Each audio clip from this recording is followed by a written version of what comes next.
Greetings, Defiant Ones. I am talking about the big two-part episode, The Return and Jailbreak. Now, Stephen Baum, actually the entire series has been leading up to this particular episode. So I'm going to talk about it a little bit, briefly explain. The Return starts with the hand that pops up in the sky, and turns out to be a spaceship shaped like the hand. It's an invading force, we think, at least with Peridot, because of the message we got. And we pretty much known that Peridot was going to be doing something. Stephen calls the mayor, Dewey, and has the town evacuated. Now, before the evacuation is complete, the Crystal Gems and Greg tell Stephen that they need him to leave with the evacuating town in order to help protect them. And they're really kind of not cool about it, but they said, hey, go ahead. So he goes and he has this conversation with Greg about the past and the gem world and what they have been doing on Earth, and he realizes that he needs to go back. His place is to be with the Crystal Gems. He escapes with Lion. He runs back, and that's when the hand comes down, quite literally, in front of the temple. And yes, Peridot is there, but she's also brought Lapis Lazuli, and apparently she was assigned an enforcer by the Gem Home World, a new gem called Jasper, and she is every Dragon Ball Z character rolled up into one, and I was not expecting her and was very excited to see her. They end up defeating Stephen and the Gems, bursting in a very shocking moment. Jasper uses a weapon to just blow Garnet up, leaving her gems to be the last things there. And then the episode ends. Jasper does something interesting. She keeps calling Stephen Rose over and over again, which I think is interesting. Knocking him out, which is a pretty exciting and very... man, it's such a great little cliffhanger. I mean, it definitely sucks the air out of the room kind of cliffhanger. We pick up where he wakes up.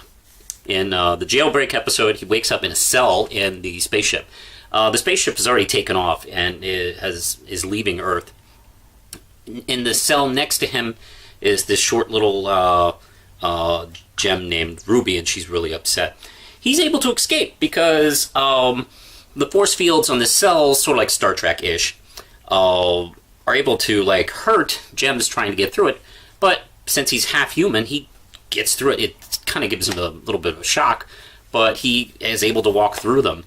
Could it be that being human is suddenly an advantage in a sci-fi series?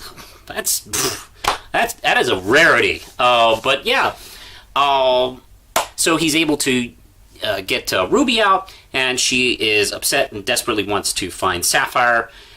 She is singing, actually, somewhere in the ship, so they follow her. Stephen is able to save her. They find Lapis, but she wants them to leave her alone, leave her behind. But they don't have time, so they run, and Ruby and Sapphire run into each other, and they're very happy. They're just relieved, and then they fuse into Garnet, which is pretty exciting, and it, of course, confirms that that's when Jasper shows up. Garnet tells Stephen to go free the others and try and get the ship back to Earth. Then the most amazing fight scene ever happens, where Estelle voices the character of Garnet, and she sings about how great it is for her to be together, and their relationship is strong as she Dragon Ball Z beats the crap out of Jasper. What an awesome sequence. And the ship crash lands. Peridot escapes. We think Lapis and Jasper are killed, but apparently they are not. They survive the crash. Jasper feels that it's unfair to fight fusions, so she decides to force Lapis into becoming a fusion with her. But I guess maybe she doesn't understand fusion as well as Lapis does, because what she does is she imprisons both of them under the sea, sacrificing herself but to protect the others. And Connie calls Steven a little too late, but wow, this was first thoughts. This was a pretty exciting season ender. It's almost weird going back to the early episodes and now watching this. You can definitely see how much the show has progressed, I should say, in this one season, and where you wonder if like the show had any kind of direction, and it's like, oh, okay, this. You see all the pieces now, how they fit, and it's just getting started, really, because there's the mention of the Yellow Diamond, who might be, well, most likely is probably the Gem Homeworld leader, but we keep seeing symbols. We see symbols in this episode about a triangle with 3 triangles, and one of them is yellow, one of them is blue.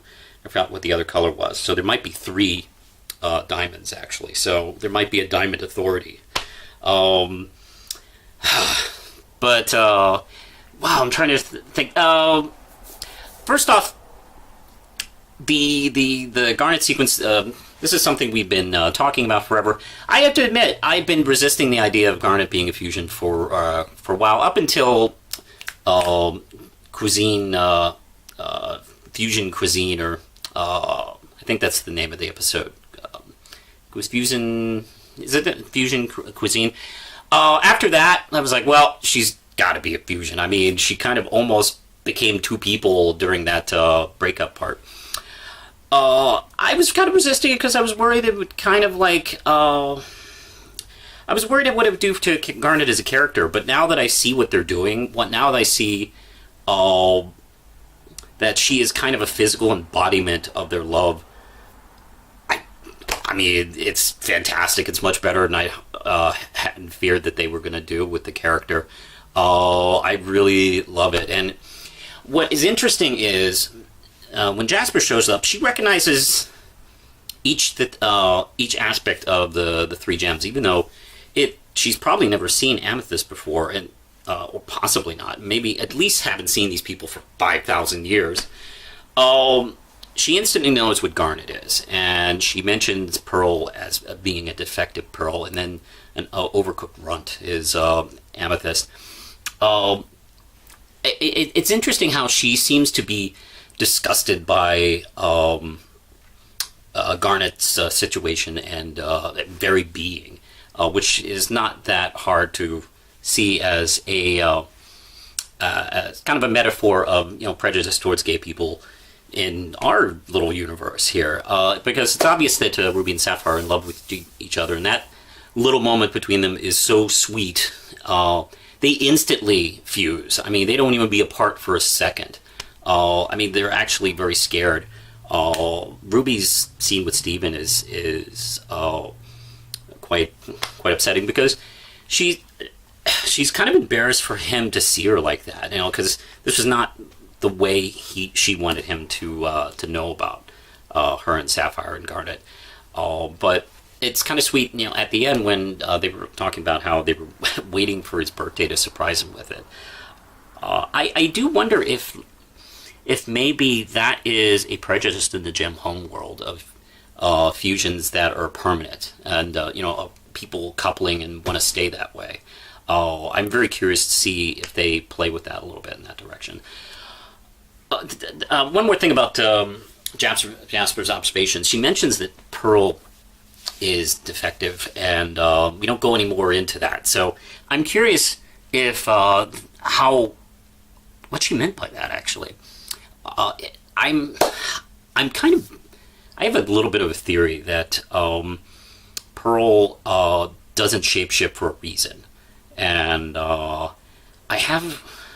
this is a pull out of my ass kind of theory, and you can tell me how wrong I am in a year or so if this comes to fruition or not.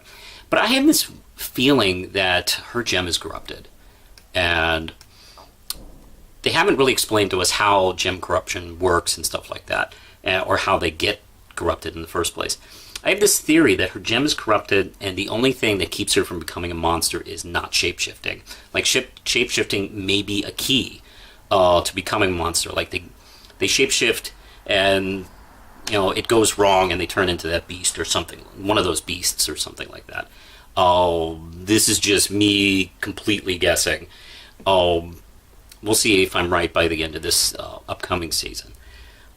But I'm curious to see where that goes. Wow. I really love the action in this. I thought the drama was held all the way through.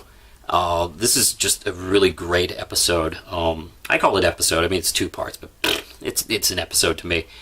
I think that's it for now.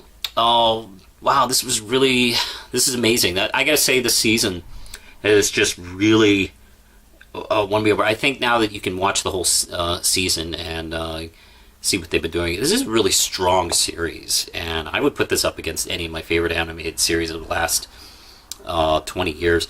I have not been this excited about an animated series since Batman the Animated Series, when it was out. And that's a huge compliment from me, because that is my all-time favorite show, bar none. So I think that's it for now, and push the button, Lindsay.